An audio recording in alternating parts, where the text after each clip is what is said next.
Mesdames et messieurs, bonjour à toutes et tous et bienvenue à la conférence de presse du centenaire des 24 heures du Mans.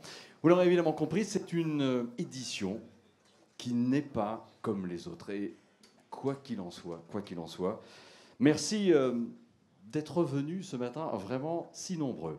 Pour commencer, je vais vous demander toutes et tous de bien vouloir applaudir la venue sur scène du président de l'Automobile Club de l'Ouest, mesdames et messieurs, Pierre Fillon.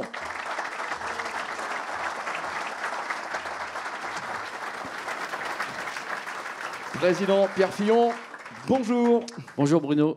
Bien, nous y sommes. Votre mot pour débuter cette conférence? Bien, bonjour à toutes et à tous.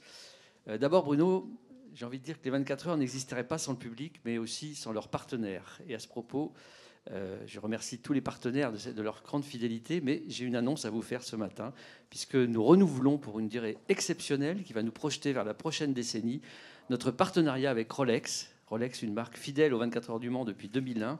Et en cette année de centenaire, je suis très heureux de pouvoir renouveler ce partenariat avec une marque aussi prestigieuse et je les remercie chaleureusement. Oui, ça s'applaudit tout cela. Voilà.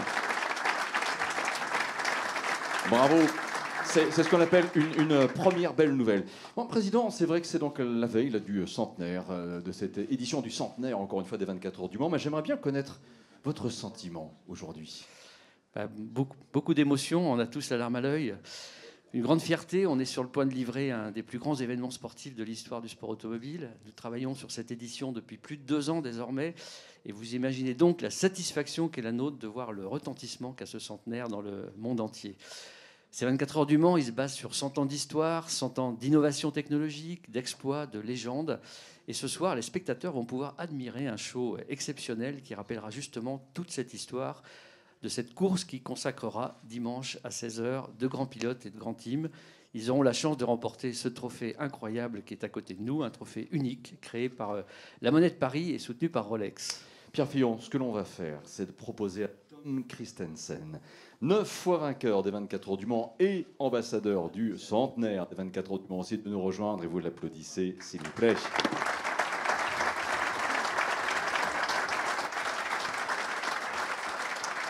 Welcome to you, Tom Kristensen.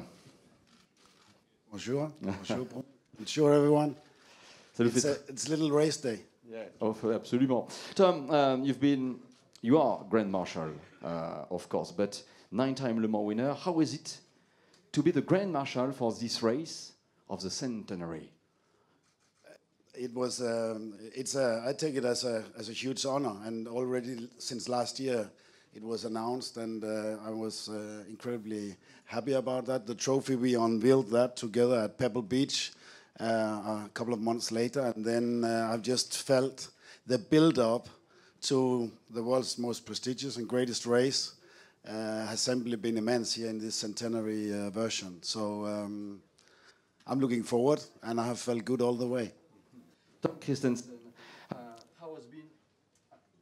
I should say, how has been your story these last months as international ambassador of the 24 Heures du Mans of the centenary? I think now, as a retired racer, I think this asked interviews and contacts for this race has been at the same level as when I was racing. So. It's unbelievable, the build-up for it, and seeing all the manufacturers competing yesterday in the qualifying and in the practice. I was out at the night practice to see all the cars. It looks very spectacular. We are on for a really, really great edition, and I can't wait for coming 4 o'clock on Saturday to start the race. Thank you very much, mesdames et messieurs. Merci d'applaudir encore Tom Kristensen.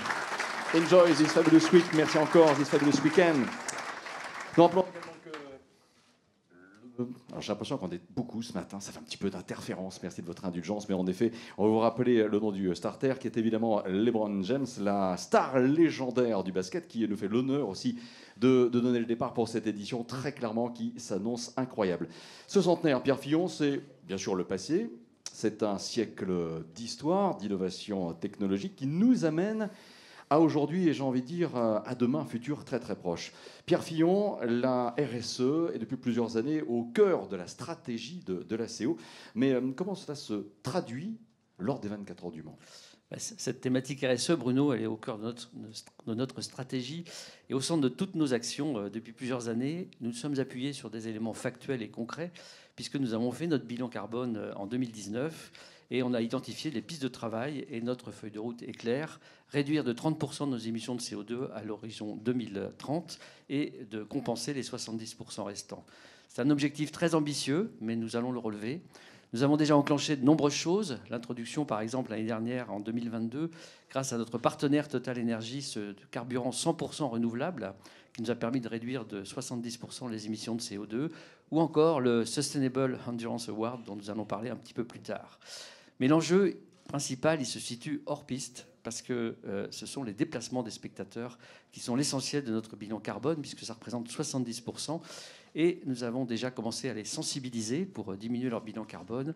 Et c'est ainsi que nous avons renforcé cette année notre offre Green Ticket, qui permet d'obtenir 10% de réduction si vous venez. C'est une offre unique au monde, un effort pour la CO, mais c'est pour encourager nos spectateurs à venir sur le circuit en mode de transport vertueux, en voiture électrique, en voiture hybride, en covoiturage, en transport en commun ou en vélo pour ceux qui habitent un peu plus près.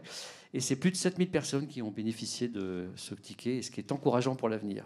Et ce qui est aussi important pour compléter cette séquence RSE, Pierre Fillon, c'est une thématique très importante dans cette stratégie de la CO pour la décarbonation, c'est l'hydrogène, bien sûr. Mission H24, c'est le programme que vous avez lancé, c'était en 2018, afin de promouvoir justement l'hydrogène en compétition. Peut-on en faire un point avec vous, un point d'étape sur Mission H24? En 5 ans, le programme Mission H24, qui est porté par l'ACO et Green GT et tous nos partenaires, a présenté 2 prototypes électriques hydrogène, la LMPH2G, ce nom de code, et la dernière H24, et ce qui nous a permis de créer tout un écosystème pour assurer la sécurité et la performance de cette technologie, ainsi que le stockage et la distribution de l'hydrogène. La H24 a couru 4 épreuves en Michelin-Le Mans Cup en 2022, et à chaque fois, elle a rallié l'arrivée, ce qui, pour une nouvelle technologie, était un sacré défi. N'oublions pas qu'il s'agit d'une première mondiale puisqu'on n'avait jamais eu un prototype hydrogène qui avait évolué à ce niveau de compétition. C'est un laboratoire technologique. Il aide à la recherche non seulement pour la course automobile, mais aussi généralement plus pour les institutions. Et d'ailleurs, je vous propose de voir en quelques images les grandes étapes de Mission H24.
Mission H24, comme vous pouvez le voir sur ces images, est au cœur de notre stratégie pour la promotion de l'hydrogène. Et Mission H24 est aussi au cœur de notre village hydrogène. Et si vous n'y êtes pas encore allé, je vous invite à aller le visiter. Vous pourrez constater comment Mission H24 contribue véritablement au déploiement de l'hydrogène en compétition. Notre objectif, vous le savez, avec Mission H24, c'est la création d'une catégorie dédiée à l'hydrogène aux 24 heures du Mans et en championnat du monde d'endurance de la FIA.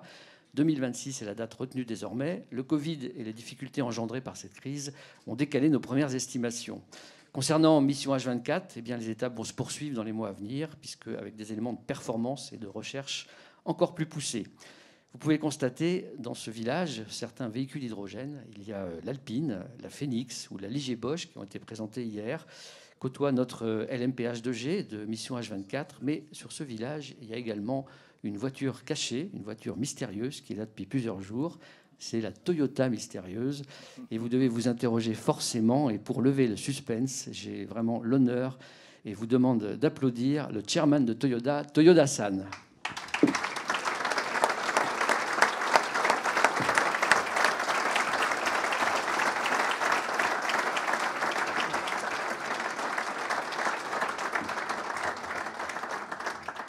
Président Pierre Fillon, what an honor to welcome Sir Toyoda on this stage. Hello, dear Toyoda-san, and thank you very much for being with us this year at Le Mans. Toyota has proven its attachment to Le Mans for many years, and in 2023, you fight for this unique centenary trophy. But explain to us your presence on the H2 Village with this mystery car. Bonjour, and thank you, President Fillon. I will be happy to solve the mystery for you. But before I do that, let me take a moment to congratulate you on the 100th anniversary of Le Mans.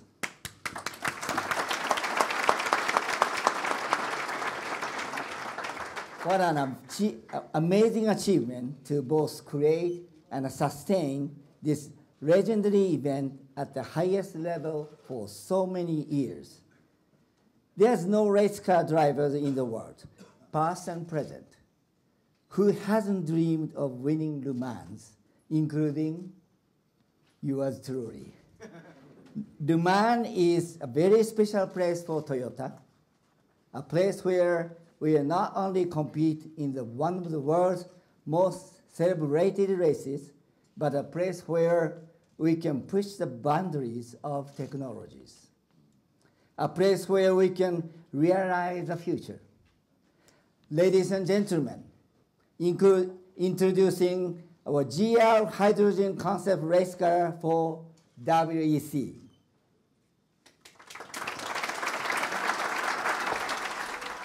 Exactly 100 years ago, somebody came up with this crazy idea.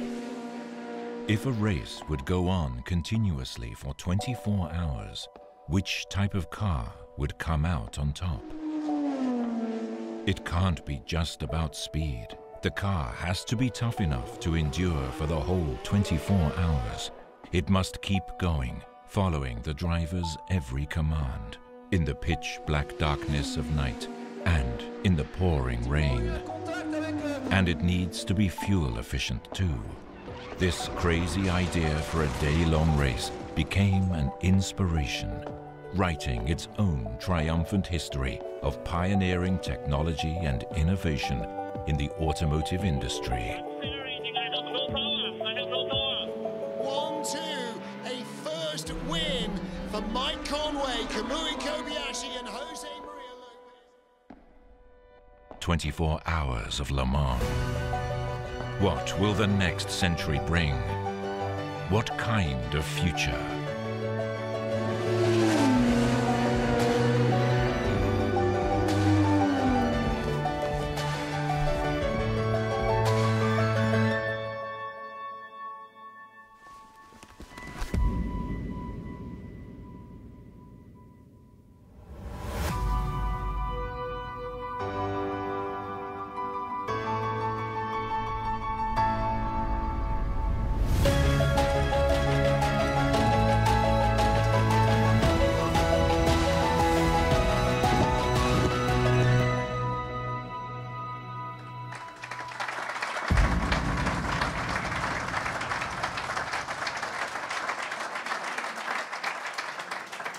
not only are we reimagining the race car, we are doing it with zero emission.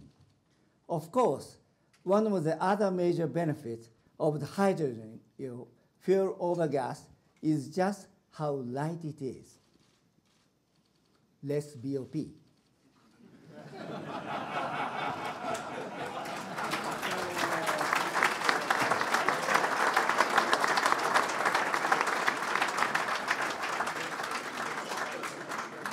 Which, as we all know, is one of the biggest advantages you can have in racing. In fact, 2 weeks ago, I drove a Corolla fueled by liquid hydrogen at a Supertech 24th-hour race at Fuji Speedway. This was the world first for race car, and not only did we successfully finish the race, we learned a lot. Personally, my goal is to achieve carbon neutrality in motorsports without sacrificing in terms of performance or excitement. And by the way, we wouldn't be investing in this technology if I didn't think we could win with it. I mean, I do have my priority after all. I really want to encourage our competitors to consider hydrogen, not just because it's good for the environment, but because it's really an excitement option. The sound and torque, the dynamics, it's all there. In the end, when it comes to carbon neutrality and motorsports, we believe in pursuing every option, from battery electric vehicles and beyond, and that's why a Toyota Hydrogen is just one of the many paths that we're taking. We are grateful to the ACO and Le Mans to provide this unique opportunity to share our effort with the world, and we look forward to our new GR82 race car in view of the new Le Mans 82 class in the future. So again, thank you. This is indeed a special day for Toyota and an even more meaningful one for Le Mans. Congratulations, and here's to the next 100 years to checker flag. Thank you very much, and merci beaucoup. Merci beaucoup.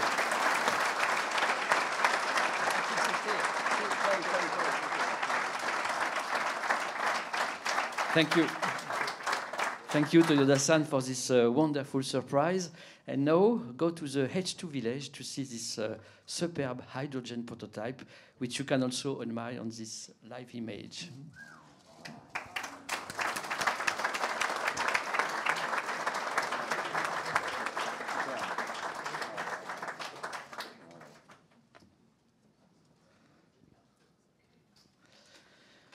So Toyota's involvement in H2 technology is very tangible, but tomorrow, Saturday, we will attend the first in France, the demonstration on the track at 12:20 of the Rookie GR Corolla H2 concept. And Toyoda-san, who will be the driver? It's me.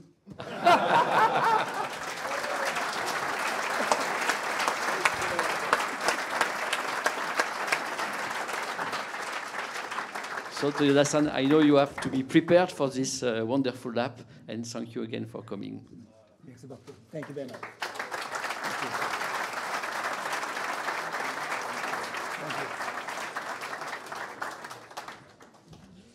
Merci beaucoup, Toyoda-san. Et naturellement, bon préparatif à vous et au plaisir de vous retrouver pour cette séquence inédite demain, samedi. Très belle annonce. Et c'est pas fini, Pierre Fillon, puisque c'est vrai que l'heure est venue maintenant d'aborder avec vous le Sustainable Endurance Award by DHL. J'ai envie de dire qu'il fait partie maintenant de l'environnement, du règlement aussi des 24 heures du Mans. Nous l'évoquons avec vous. Effectivement, Bruno, cette édition 2023 marque une véritable évolution en matière de RSE de la part des teams, puisque nous avons reçu cette année 22 dossiers présentant une démarche sociale ou environnementale à impact positif. Nous avons eu également 13 teams qui ont accueilli des élèves du Garage École du Mans que nous sommes partenaires avec Motul, et je voudrais féliciter et les remercier chaleureusement, tous ces teams, de les avoir reçus. C'est historique et cela démontre surtout que le sport automobile s'engage pour l'avenir. Il s'agit de l'avenir du sport automobile si nous souhaitons être là encore dans 100 ans. Il faut que nous prenions conscience de ces enjeux environnementaux et sociétaux qui doivent guider tous nos choix. Et donc, question verdict en fait, mais qui est sur le podium cette année? Alors, on va faire dans l'ordre habituel. En troisième position, eh bien, le jury a choisi Corvette Racing pour sa démarche visant à optimiser le transport du fret. Et mesdames et messieurs, c'est Marc Morini pour le Corvette Racing qui va nous rejoindre. Voilà, cher Marc, vous êtes là. Je vous invite à placer de ce côté-ci du trophée. Donc, troisième position, le Corvette Racing. Marc Morini, deuxième place, président. Deuxième place, eh bien, il s'agit de Ferrari AF Corse pour son obtention de la certification ISO 20121. Et c'est Alessandro Rocca qui va nous rejoindre. Alessandro, vous êtes là. Et And the winner is... Eh bien, le vainqueur de cette édition 2023 du Sustainable Endurance Award, c'est le team Porsche Penske pour son projet Racing for Charity. Et j'invite le docteur Michael Steinert, membre du board de Porsche, à me rejoindre. Je les félicite et j'invite Madame Nathalie Marinic, directrice communication de DHL, à remettre ce trophée. Docteur Michael Steiner, bienvenue à vous, naturellement, et encore une fois, félicitations. Voici en effet la remise de ces trophées. Bonjour à Nathalie Marinic et bienvenue, directrice communication de DHL, pour la remise de ces trophées. Place yourself at the front of the stage, please, and raise your trophy.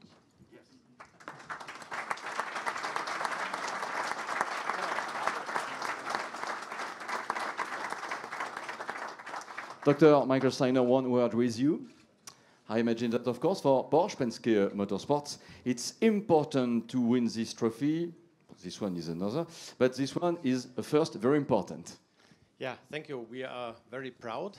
Thank you to the jury for awarding Porsche. And with Porsche, social responsibility goes far beyond our factory gates. And with Racing for Charity, we are looking forward to help children by heart and at their heart, together with organizations like Kinderherzen retten and Ferry Porsche Stiftung and Interblast. And we will be happy that we could help all around the world. And this is something great. And thank you. Merci beaucoup. Merci beaucoup, Dr. Michael. Voilà, encore quelques instants avec les photos si vous le souhaitez. Et merci à Nathalie Marinic aussi, la directrice communication DHL, pour la remise de ces trophées. Thank you again, gentlemen. Vous allez pouvoir rejoindre nos invités. Et merci. Pierre Fillon, c'est le côté sport et compétition maintenant qui va évidemment nous intéresser et va nous rejoindre avec vos applaudissements. Richard Mille, bien entendu, le président de la commission endurance de la FIA.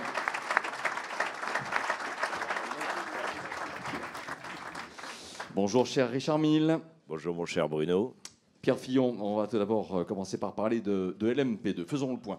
Vous avez annoncé que cette catégorie phare ne pourrait plus concourir en WEC l'an prochain, mais pour autant, cette catégorie reste primordiale pour la CO. Oui, c'est une catégorie extrêmement importante. Alors, nous avons eu des choix à faire parce que c'est la conséquence de la réussite du règlement Hypercar et du LMGT3. Mais bien entendu, cette catégorie demeure primordiale pour la CO. Elle est toujours aussi attractive au vu des nombreux concurrents que nous avons cette année. Et elle restera la catégorie phare en ELMS, European Le Mans Series, et en Asian Le Mans Series. Et surtout, nous allons lui réserver au minimum 15 places sur la grille en 2024 aux 24 heures du Mans. C'est une information importante. Richard Mille, il y a un an, vous avez également annoncé les premiers détails en fait, du LM GT3. Qu'est-ce qui a été réalisé depuis? Alors, bon, comme vous le savez, avec la FIA et la CO, avec Pierre et Frédéric, nous avons toujours voulu faire une fusée à plusieurs étages, avec bien évidemment au sommet l'hypercar, mais pas seulement, parce qu'on a toujours considéré que le GT faisait partie de l'âme, aussi bien du WEC que des 24 heures du Mans. Et pour nous, c'est une donnée qui est intangible pour nous, le GT. C'est l'âme du Mans, en particulier avec ces gentleman drivers. Et bien évidemment, nous avons toujours voulu privilégier cette catégorie. Alors la plateforme, c'est la plateforme FIA GT3. Donc cette catégorie va s'appeler le LM GT3. LM bien évidemment pour Le Mans. On va parler un instant d'un manufacturier. Moi sur écran, je vois Goodyear. Un partenariat ? Oui, on est ravis de travailler avec Goodyear parce que tout d'abord, c'est un partenaire qui s'est avéré très efficace. D'autre part, ce sont des pneus du commerce. Et pour nous aussi, c'est important en matière de maîtrise des coûts et ce qui va permettre aussi à ces écuries, qui sont des écuries privées, de pouvoir accéder à la catégorie Rennes, puisqu'on parle du WEC et des 24 heures du Mans. Bien sûr. C'est donc une catégorie qui a clairement beaucoup de succès. Il y a énormément de marques, de modèles. Quels seront en fait les critères d'admissibilité pour cette classe ? Bon, alors, tout le monde va dire que c'est un problème de riches, mais c'est un problème de riches, car d'une part, nous avons vu au fur et à mesure des mois la catégorie hypercar s'agrandir pour devenir vraiment importante et de plus en plus importante, puisque l'an prochain, de nombreux concurrents vont nous rejoindre en hypercar. Alors, dans l'esprit, nous avons toujours voulu privilégier, bien évidemment, les marques présentes en hypercar de façon à ce qu'elles puissent intervenir aussi sous forme de team client en GT. Mais par ailleurs, nous restons ouverts, bien évidemment, à des marques qui ne seraient pas en hypercar, parce que la diversité, pour nous, est un critère important. Bien sûr. Pierre Fillon, pouvez-vous nous en dire un mot aussi sur à la fois le plateau 2023 et en même temps, par rapport à cela, ce qui nous attend pour 2024 ? On a la chance, pour ce centenaire, d'avoir un plateau formidable, déjà avec 7 constructeurs, 7 marques dans la catégorie Rennes, mais l'an prochain, ça sera encore plus beau, puisque nous rejoindrons Alpine, Lamborghini et BMW dans la catégorie hypercar. Très bien. Richard Mille, merci à vous. Merci à vous. Voilà, on va vous applaudir aussi. Vous allez pouvoir rejoindre nos invités. Et pour continuer justement de parler de ce futur du championnat du monde d'endurance, nous allons inviter Frédéric Lequin, le directeur général, à nous rejoindre. Bonjour Frédéric Lequin et bienvenue. Bonjour Bruno, bonjour à toutes, bonjour à tous. Bon, vous savez qu'on est tous et toutes très très impatients. Et si l'on parlait calendrier 2024 avec vous ? Avec plaisir, mais on va d'abord commencer par une petite vidéo.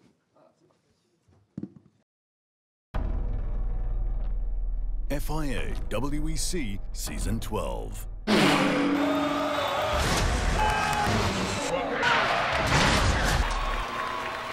Eight races.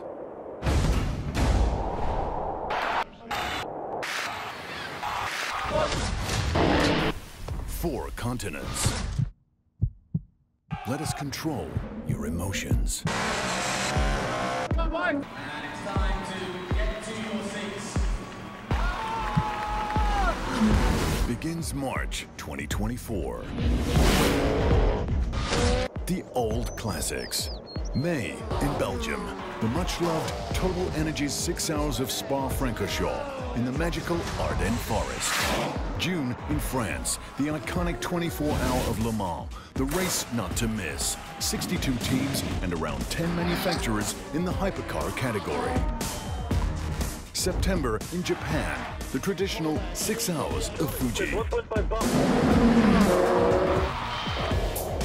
November in Bahrain. The champions are crowned at the season-closing 8 hours of Bahrain.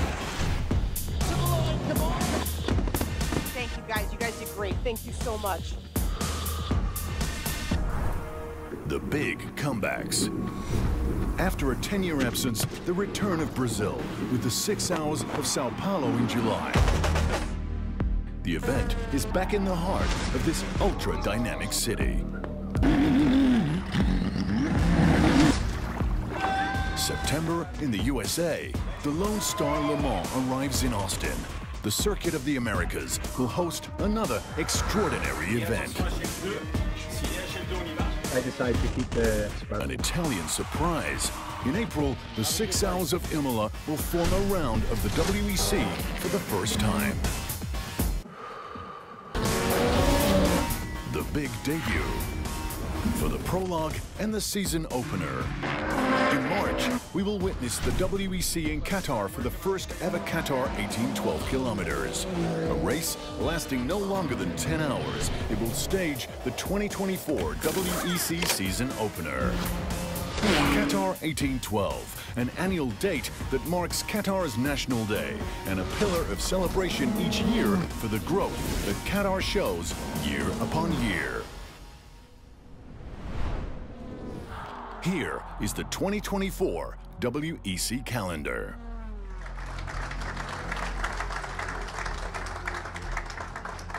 Frédéric Lequin, le voici donc, le calendrier 2024 du WEC. Oui, c'est un calendrier qu'on a voulu très ambitieux. Alors on rajoute une course, on était à 7 cette année, il y en aura 8 pour la saison prochaine. C'est un calendrier qui va nous faire beaucoup voyager sur plusieurs continents. On retrouve, je dirais, les standards d'un championnat du monde après une période de Covid qui a été difficile, qu'on a plutôt bien traversée, mais il a fallu se remettre en route. Donc on va démarrer la saison avec une nouveauté, avec le Qatar, où on fera le prologue et la course le 2 mars. J'en profite pour remercier Abdulrahman Al-Manai. Merci pour vos efforts, merci pour tout ce que vous avez fait pour que tout ça soit possible. Et après cette superbe course au Qatar, on retournera en Europe et en Italie. On ira à Imola pour la première fois. Donc je salue Marco Panieri, le maire d'Imola, qui est avec nous. Un petit mot aussi pour Imola, qui a traversé une période très difficile il y a 3 semaines avec les inondations. Mais voilà, vous êtes solide et on est ravis, Pietro, de faire cette course avec vous pour la première fois à Imola. Et on est sûr que le WEC sera un succès dans ce qu'on appelle la Motor Valley italienne. Ensuite, après l'Italie, nous irons sur le traditionnel circuit de Spa-Francorchamps, où je rappelle que nous avons renouvelé nos accords pour une durée de 5 ans, pour les 6 heures de Spa Total Energy. Bien sûr, les 24 heures du Mans le 15-16 juin. Et enfin, je salue Monsieur le maire de Sao Paulo, Ricardo Nunes. Merci pour votre soutien. C'est grâce à vous.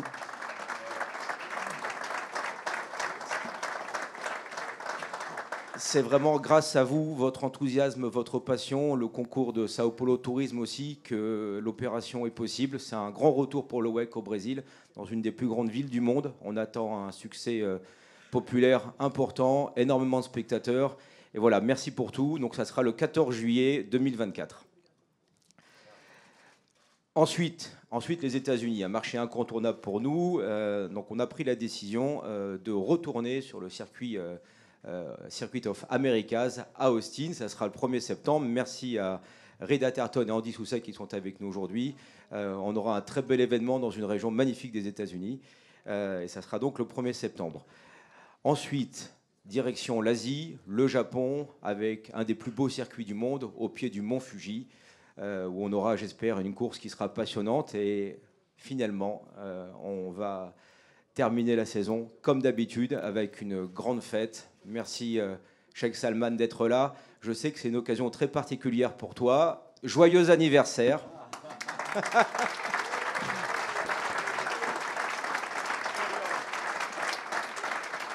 Voilà, le circuit de Sakir, qui est un des plus beaux circuits du monde, où le WEC a ses habitudes depuis le début du championnat, où on célèbre aussi les vainqueurs en fin de saison.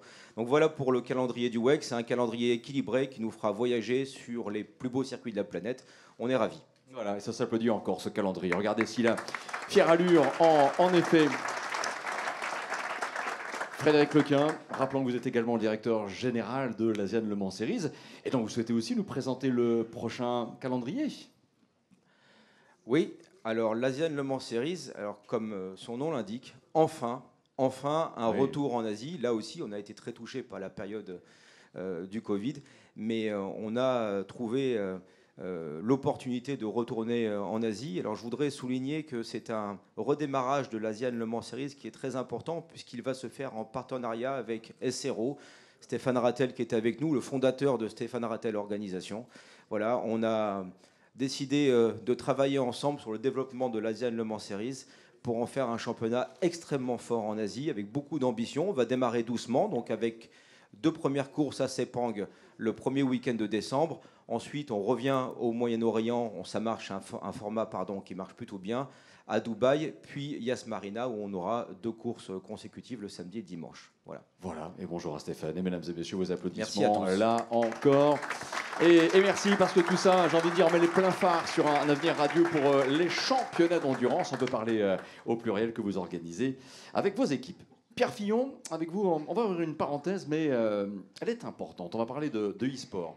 Rappelons-le, il y a une 3e saison des Le Mans Virtual Series avec un nouveau succès d'audience. Ça se chiffre quand même en plusieurs millions de fans qui ont en effet suivi les 24 heures du Mans virtuels. Qu'en dire à l'occasion justement de ce centenaire des 24 heures du Mans? Bruno, 100 ans, c'est la bonne occasion pour se connecter à la virtualité et pour lancer un nouveau jeu totalement dédié à l'endurance et plus spécialement aux 24 heures du Mans et au championnat du monde d'endurance de la FIA. Et c'est donc en fin d'année que sera disponible le nouveau jeu Sim Racing, dont je vais vous révéler le nom aujourd'hui. Il s'appellera Le Mans Ultimate. Et ce jeu est en cours de développement. Il sera élaboré par Studio 397. Très bien, voici le logo Le Mans Ultimate. On le découvre et c'est parfait. Jolie voiture. Pierre Fillon, il sera disponible ce jeu sous quel format ? Alors, dans un premier temps, il sera d'abord uniquement en version PC avant d'être sur console, mais ce sera l'occasion de retrouver tous les circuits visités par le WEC et en plus évidemment du circuit des 24 heures du Mans. Et ce sera également l'occasion de s'entraîner sur tous les hypercars inscrits en WEC. Bon, vous nous connaissez aussi, nous sommes toujours très très impatients. Est-ce qu'on peut avoir quand même un petit avant-goût là, histoire de se faire plaisir pour les très nombreux gamers et ceux qui veulent s'initier ?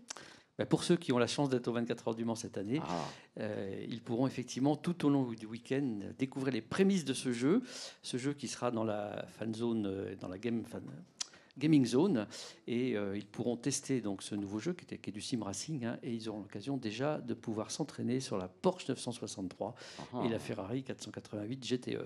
Parfait. Et en attendant justement la fin de l'année, la sortie officielle de ce nouveau jeu, ce que l'on va faire, jeu de sim racing, rappelons-le sur PC, c'est regarder en images à quoi ressemblera Le Mans Ultimate Motor Réaction. We have started the formation lap for the centenary edition of the 24 Hours of Le Mans. The Tricolor waves and Le Mans 2023 is underway. Contact and a second contact, and Sims is in the barriers hard.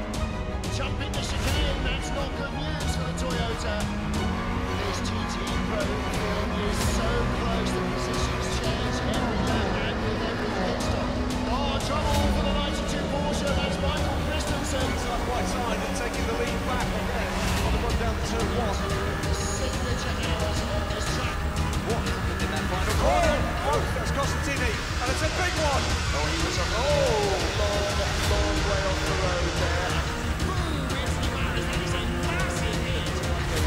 Oh, they clipped Gio racing car. Yeah. 56. The Project One car. He hit Gunnar Jeanette.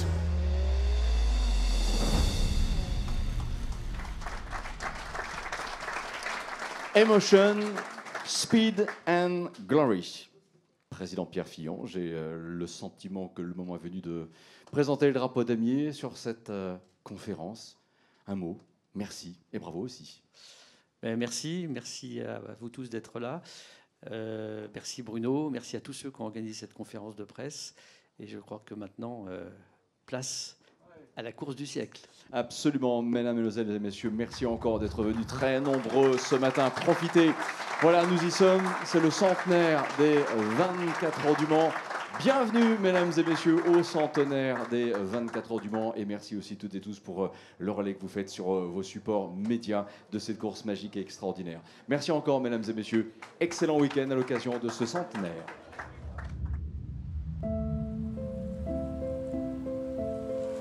On m'a raconté la ferveur du Mans, l'agitation intense, les places envahies, les rues résonnant des vrombissements. On m'a décrit le tumulte du jour, le silence de la nuit, l'affrontement des constructeurs mythiques et des gentleman drivers.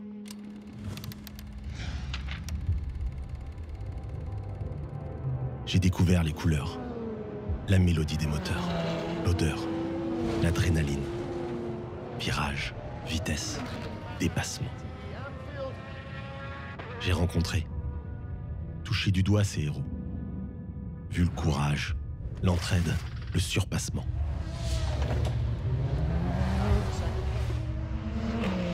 Depuis 100 ans, le même décompte. Cette foule massée, compacte, au bord de la piste aux étoiles. Des conquêtes fabuleuses, des équipes soudées, des bolides traversant le temps, en ligne sur la grille de départ, tous tournés vers un seul rêve. Une seule quête, une victoire légendaire.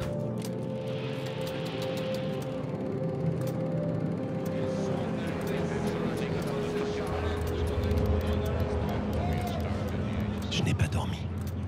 J'ai vu les lumières transpercer le silence. Et la nuit du Mans, intense, s'étirer. J'ai aimé la fête, toute une semaine. Le partage avec les pilotes. En famille, entre amis. J'ai ressenti de la joie, des émotions. J'ai frissonné aussi. Nous sommes 250 000 aux premières loges. Des millions à travers le monde. J'ai vibré pour l'élite de l'endurance. Ces bolides fabuleux, les plus grands s'élancent, s'affrontent, écrivent chaque année un nouveau livre d'histoire pour la course la plus glorieuse. J'ai grandi, j'ai observé, en piste, les innovations.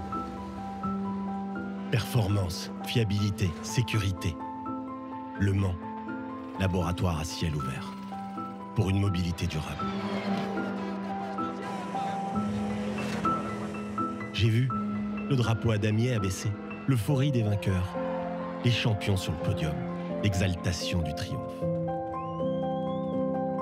J'y suis retourné avec ceux que j'aime et j'ai vu dans leurs yeux la flamme renouvelée. Je leur ai transmis la passion.